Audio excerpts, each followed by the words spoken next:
Lesky, Executive Life Coach, and in today's episode of your 2-Minute Month-End Close, I'm discussing why you should contract with your client at the very beginning of the meeting. There's nothing sweeter in that moment of sales reps than when you get to that final point in the sales cycle. The client is putting pen to paper and they're signing that final contract. You've committed to everything that you say you're going to do. And when you do your own little postmortem, thinking about everything that worked well and what didn't, do you think back to all the times that you contracted before you got to that final contracting phase? I do this all the time as an executive coach. I let the client know that with the 60 minutes we have today, would this be an appropriate use of our time? As a sales rep, this is so critical to be able to do. And Stephen Covey actually writes this in his book, The 7 Habits, because it's the number 2 habit, starting with the end in mind. And when you actually do that, it helps keep everything very streamlined and focused throughout your time.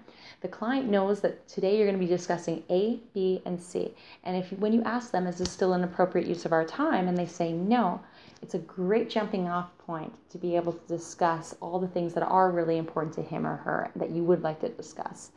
If they say yes, this is a great way to actually get the meeting started and help bring you back when things start to go sideways, the conversation starts to get a little hay, because they always do. And when you let them know that, Mr. Customer, that sounds really important to you, can we take this as a takeaway?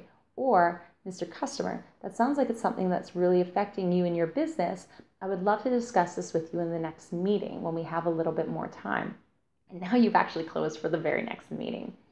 So as you go through this and you become better at setting the agenda up ahead of time, it can get into a really good practice to make sure that you're actually putting this as an objective in the meeting request when you send them to that, so that they know what you want to discuss. And if you don't have time to do that, at least send them a quick email, even if it's only an hour before the meeting. It helps keep you also as a very high integrity sales rep, because you're going to do everything that you say you're going to do. So that's it for today. Thank you so much. And always remember, always, always close yourself at the very beginning of the meeting.